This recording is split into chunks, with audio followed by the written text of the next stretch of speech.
All right, we're live. I think we're all working. Yeah, I believe so. If not, it's not a big deal. Fact of the business, I've actually thought about ending these Sunday evening streams just to take the pressure off.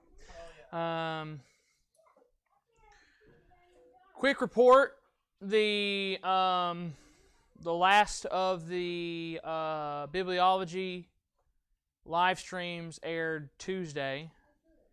The last of the uploads uploaded Friday, and then our final upload, it's like an 80 gig file, will go to the college sometime this coming week.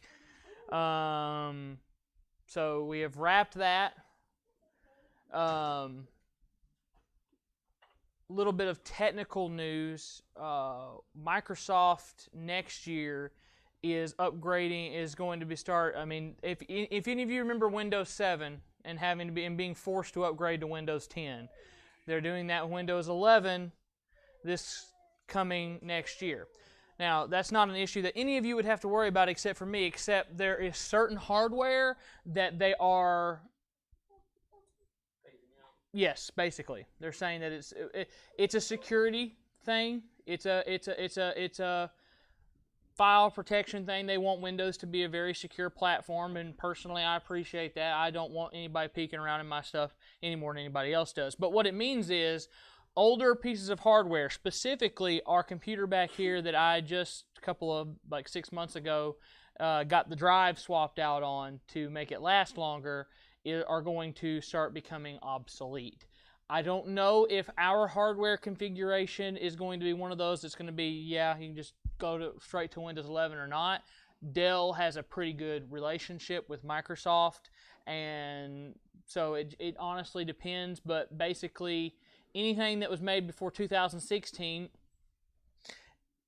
most of it's being phased out. My suggestion would not to be to get a new setup for down here or whatever, but just to phase out the evening class live streams, just be done with them. And unless we just get a big outcry from people on Facebook and YouTube saying something, there's no reason for that hardware to be down here other than the fact that we used it to record the bibliology course. That's why we have the camera. I can start supplementing I can actually do a couple of camera angles upstairs with multiple cameras, and then we just won't record it. If we need to record something down here, I can just transport the hardware up and downstairs, because it won't be every week the way it was for the bibliology and Jarrett's sacrifice in the Old and New Testament classes, where I was having to take stuff up and downstairs week after week. That would be my suggestion. Y'all just think about it. This stuff's not happening until 2022. It's nothing that we have to be worried about right this second. I became aware of it this last week, and I thought that y'all should be aware of it too, so that y'all can be thinking about what you want to do. I don't know that the Sunday afternoon live streams get a lot of pull anyway, so it's more or less something that I started doing to test out before we started doing the bibliology class, and then I just kept doing it because all the hardware's there. But it's not something that we have to keep up. Just keep that in the back of your mind as we move forward, that might be something that we have to change up. If it got phased out, we can't be too upset. That computer is 13 years old now. We've gotten a lot of life out of it. And that doesn't mean that Windows 10 on it's going to be, but it's going to become increasingly unsecure, because what they're going to do is they're going to release one last security patch for it whenever this finally does, and then it's going to be done. And any hackers that breach that last security patch are going to be able just to waltz right in and do whatever they want to. Now, I doubt that will be under attack, but it's something to think about for, I think there's our church's accounts and stuff are passed through that thing. It's not something to be taken lightly, but something that we don't have to deal with right this second. Last week we looked at Psalms chapter 35. We went through all 28 verses of it. We hit some highlights throughout of it. We kind of pushed through as quickly as possible, but does anybody remember what we talked about from Psalm 35? Anything specific? Larry? David felt like he was under attack, and he wanted the Lord to judge his enemies.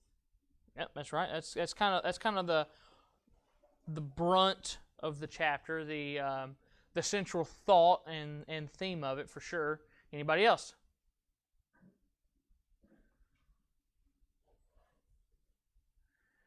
Jarrett's usually. Well, I was going to mention about David's prayers for his enemy, and it seemed kind of defying that he prays for him, that that the Lord would do away with him. Yes, David leaned into the destructive aspects of his prayer, but less destructive and more that God's judgment would be meted out to them according to their actions, that they would receive recompense based on their own deeds. Sister Donna.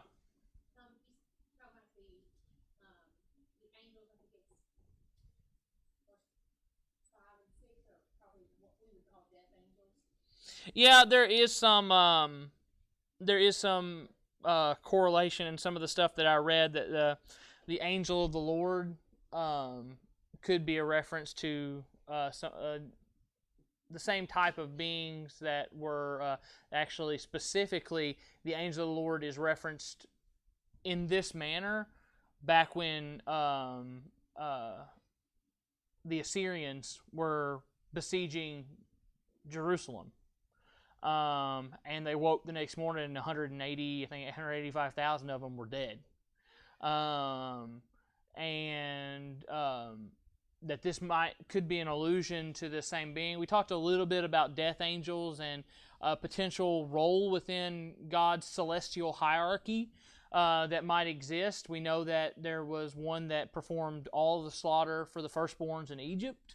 There was an angel of the Lord that slew a lot of the children of Israel when David numbered the people.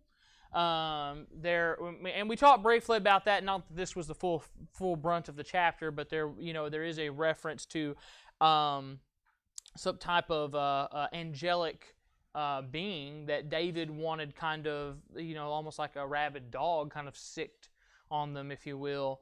And to oppress them, if you will. Any other? And that brings us to Psalm 36, a relatively small chapter, especially in comparison to Psalm 35. The superscription reads, "To the chief musician, a psalm of David, the servant of the Lord."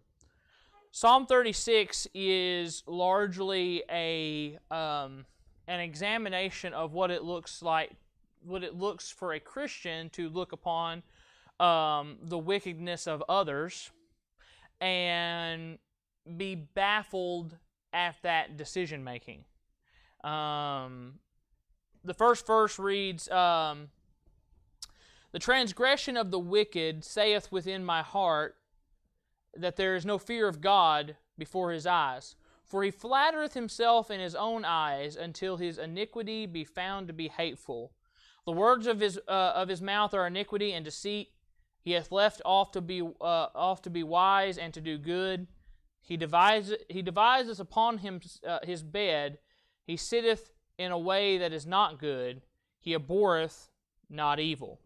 Now you have a description of a type of man. I don't think it could have been David alluding to a specific person, but that's not, those details aren't given to us here. But he says, "The transgression of the wicked saith within my heart." Basically, he's looking upon the sins of others, the actions of others, the actions of lost and fallen people, and it's saying within his heart, within their actions say to David that there is no fear of God before his eyes. And then he goes on to talk about in the ways that he is evil. But the chief verse here, I think, is in the fear. It is hard to be fearful of that which you don't have knowledge of. Lost people, and I would even venture to say perhaps ignorant saved people.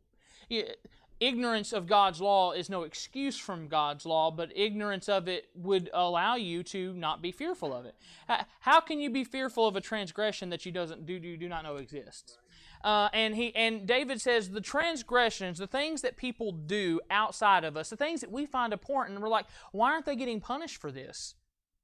Why is there no recompense for their actions? There are.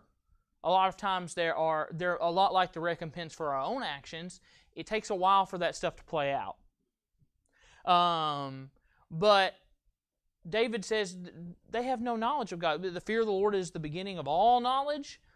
They have no concept of God. And then he goes on and he says, for he flattereth himself in his own eyes. Now, to lack fear of God takes you to or perhaps even comes from a place of pride. Lucifer's besetting sin was pride. The thought that I will become greater than God. I will rise to His seat and unseat Him. Despite what you may think, I believe the archangel thought that he was capable of performing those actions. Why would he lead so many of his brothers, his celestial, I don't know that they're not gendered, so, but they are given male names, so his celestial brethren, if you will, to fall with him if he did not think it was a war that he could win?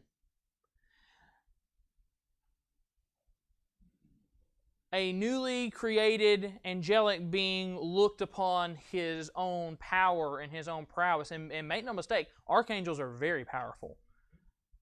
Very, very powerful. The devil is a master of unfathomable power. Power that would frighten us if we had the full breadth and knowledge of the entirety of his abilities. I personally think demons and demonic forces are in no small part responsible for some of the mythology that you see from ancient times.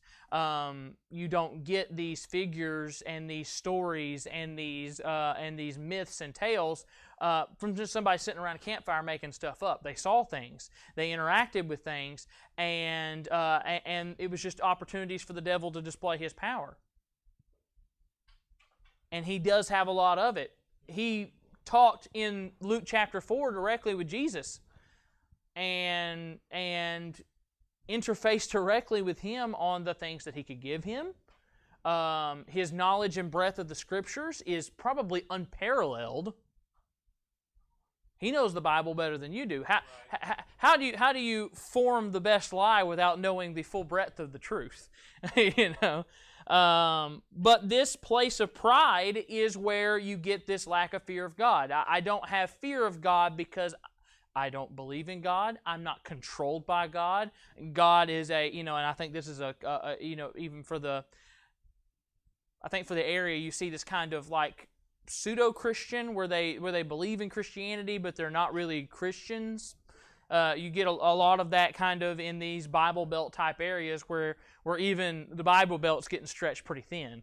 And God doesn't have any power over us. Or that perhaps there is a God, but all the things that they said in the Old and New Testament, that can be all explained away with science now. There's no real... And this is just us upholding ourselves. What's the first major sin that you see in Genesis? After the flood, we're going to build a tower to God. We are going to raise up an edifice that will put us on the tier level of God. And God's ultimate solution to that problem was to confound them, make us where we couldn't work together.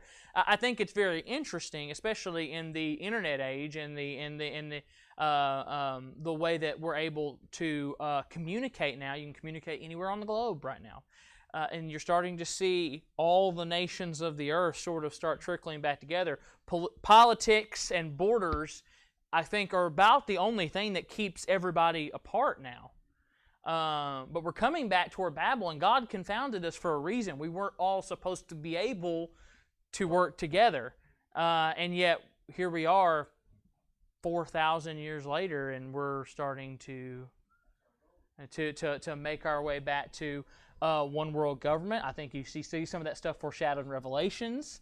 I think you see one world currency. It's all coming.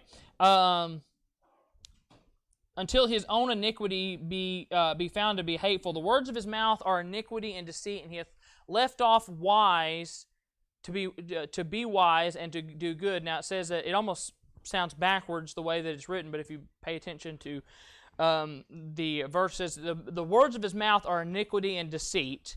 He hath left off to be wise and to do good. The action of this, everything that comes out of his mouth is sinful and is a lie. He leaves behind wisdom and good work, which begs the question when we sit around and even to the smallest part of,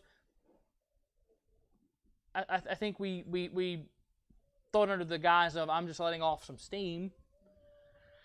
But you sit around bad-mouthing people for hours on end to your friends or to your family or to your coworkers or whoever else, and maybe it's true, but the Bible speaks very expressly about backbiting against people, about gossiping against people, and to do those things, if those things are, if lies and iniquity and deceit and all this stuff is spewing forth from your mouth, you have left off good work.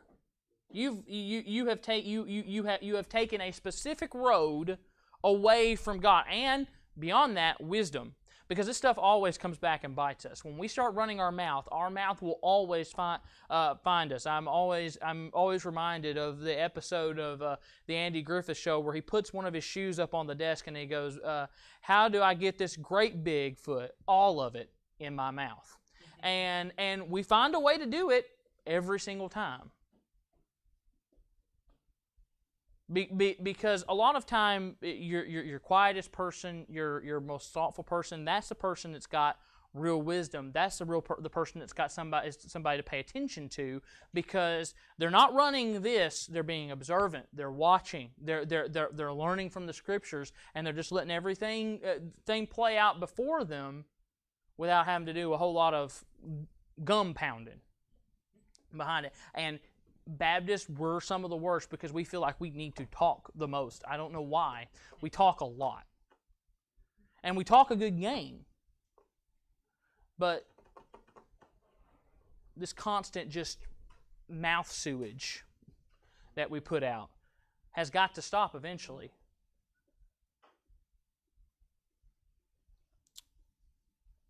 He deviseth mischief upon his bed. He setteth himself in a way that is not good. He abhorreth not evil. It says he deviseth mischief upon his bed. It is the secret places. It is in the dark of the night.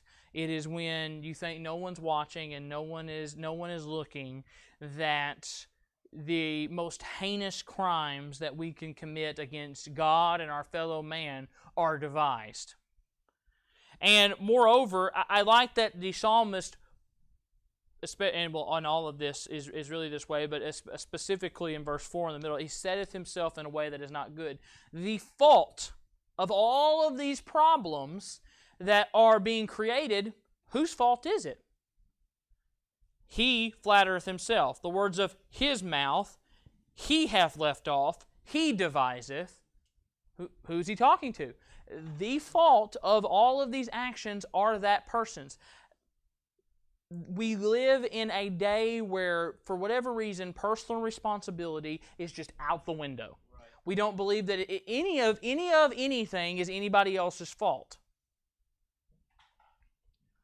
They run into, I've heard this 100 times, they run into a school and they gun down a bunch of people. Well, it's got to be video games. It's got to be violent movies. It's got to be his parents. Why didn't his parents know any better? How did he get a hold of those guns? It's got to be guns. It must be the firearms that are doing it. And never for once does anybody take a look at that person and say, you're at fault here. You did this thing. You devised it all upon your own. You went and performed the action all by yourself, and now you're going to be punished for it.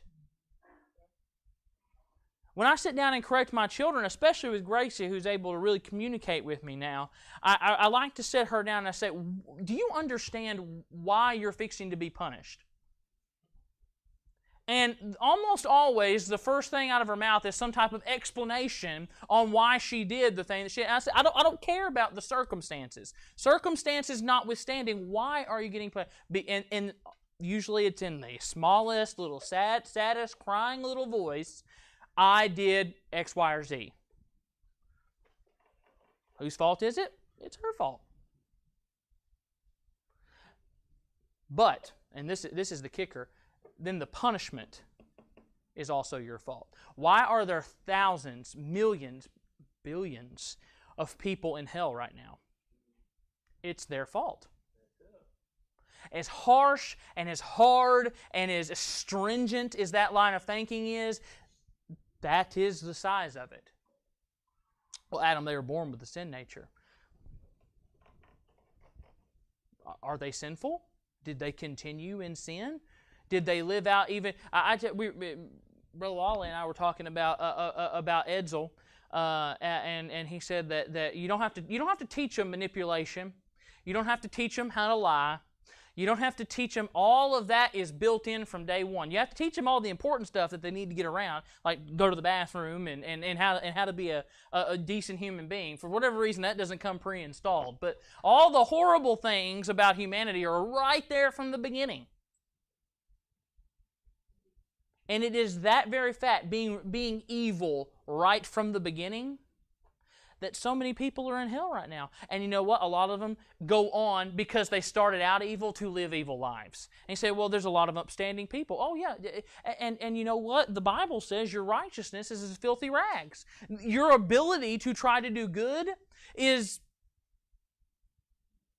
tantamount to pus and disease-ridden cloth. Something that nobody else would touch with a 10-foot pole.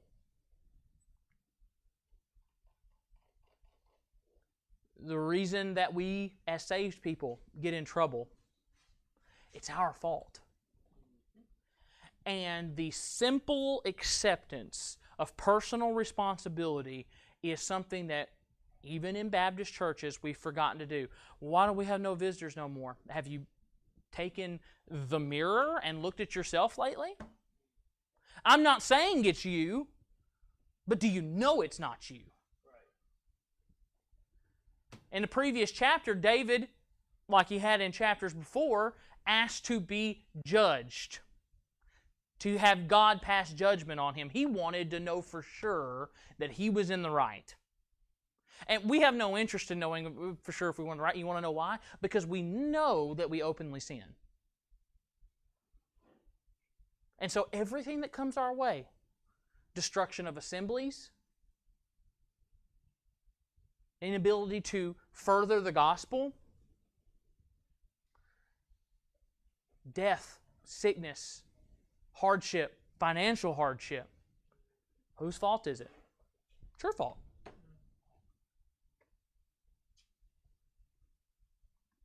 But there is, in the middle of this chapter, a beam of hope.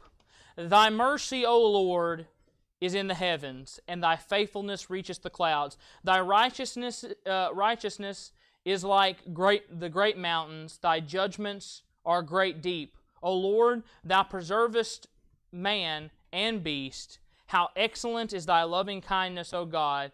Therefore the children of men put their trust under the shadow of thy wings. They shall be abundantly satisfied with the fatness of thy house, and thou shalt make them drink of the river of thy pleasures. For with thee is the fountain of life. In thy light we shall we see light. Now, verse 9, from verse 5 through 9, you see the but God moment, the intervening hand of God, described in all of His aspects, might I add. He is merciful, and He uses, I believe the term is simile, where you're using things that we know to describe abstract things that we can't measure. He says your mercy is in the heavens. Unreachable, unfathomable, a wellspring that is overflowing mercy.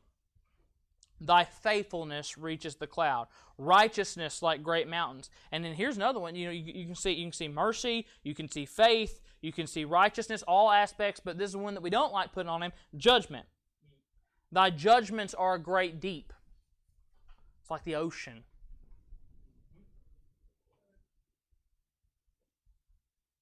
O Lord, thou preservest man and beast. And this is how excellent is thy loving kindness of God. Therefore, the children of men put their trust under the shadow of thy wings. And in here we find the blessing of God. Do we not? The place where I would say the first 4 verses of this chapter is every person that's ever been lost. The state of every person. And ultimately, if you look at verse 2, and I didn't point this out because I kind of wanted to wait until we got to this part of the chapter, but the end of verse 2 says, until his iniquity be found hateful. See, the early part of the chapter not only describes the actions and the place from which sin arises from us, but also the ultimate end. That iniquity is hateful, is something that is going to fuel the wrath of God. What is hell? It's described in many ways. I honestly don't know if it will be actual fire. I don't know if it is described as a lake of fire, but then also Jesus is described as having feet of brass and a whole lot of other things too. But whatever hell is, it is literally the outpouring of God's hate on the souls of fallen man. And all the things that we find so pleasurable and so nice and that we can lift ourselves up in, those are going to be fuel for the fire. Those are going to be things when the books are opened. And he says, depart from me, you worker of iniquity. To what level you will be punished and to how hot that fire will be determined by your own wickedness and by your own rejection of Christ.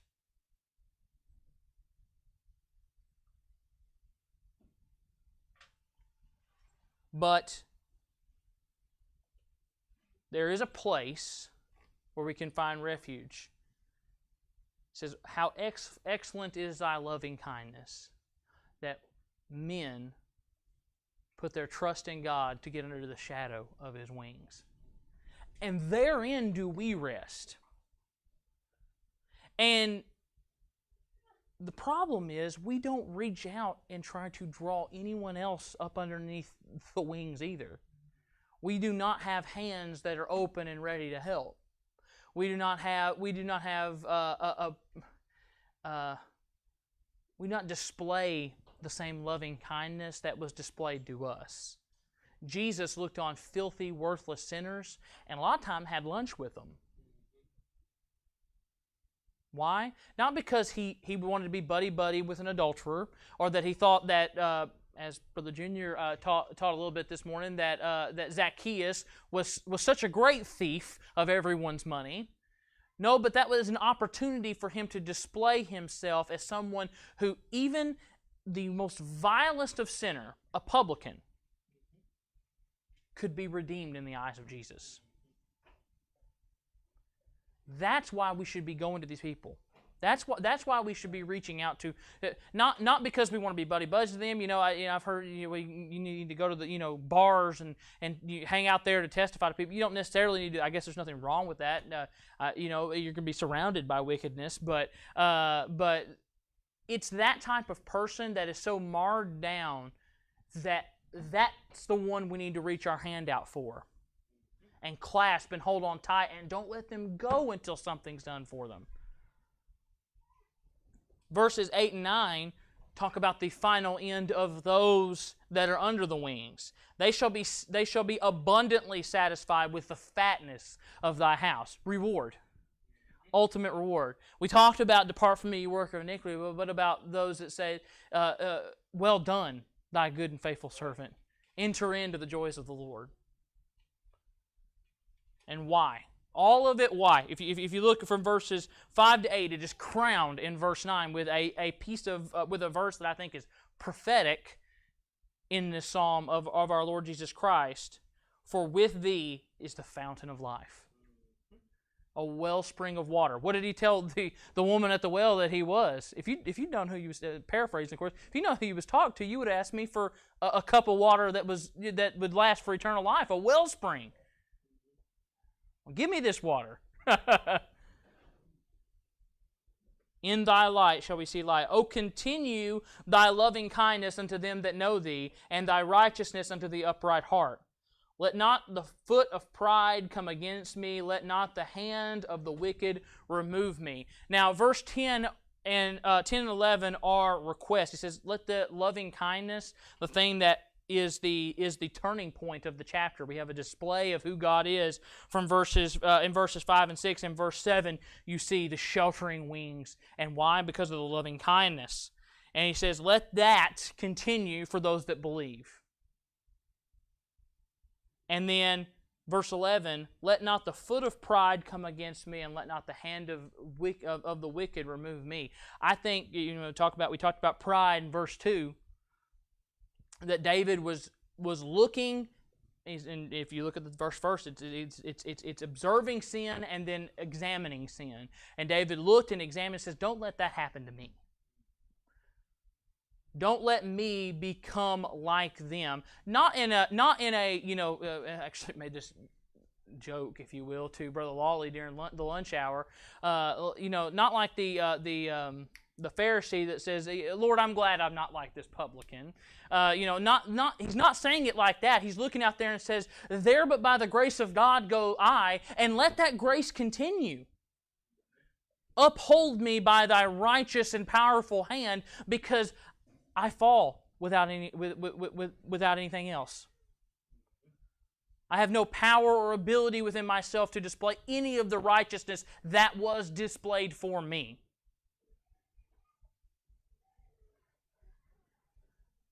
There are the workers of iniquity fallen. They are cast down and shall not be able to rise. Verse 12 references verse 11. It says, in those things, in the hand of the wicked and the foot of pride, are the workers of iniquity cast down. Pride goeth before destruction, and a haughty spirit before a fall. Especially Baptists, we should really look out for pride. We are a very proud people. Well, we have the truth, Brother Adam. We do. Praise the Lord for that, because without it, we're no different than First Baptist over here. We're no different than the Church of Christ out there. And that's not something we should, I'm going to lord myself over them. I won't be associated with so-and-so. Why? Because you're so much better than them? Right. Based upon what? Your merit? Let me look in the Scriptures here. Oh, wait, you don't have any. You don't have any merit. Nothing about you is worth a dime. Nothing about me is worth a dime. Save in a part from that lacquer of blood that was wiped across your heart. Only thing good about you. And that is not even you. The decision that you could have that coating was not yours. The work that it took to get it was not yours. And the price that had to be paid to get it, you didn't pay. So nothing good am I. Paul said, and a good chunk of the New Testament is written by that man, I would say he's probably a giant of our faith, said that he was the chiefest of sinners. He was the worst of the worst.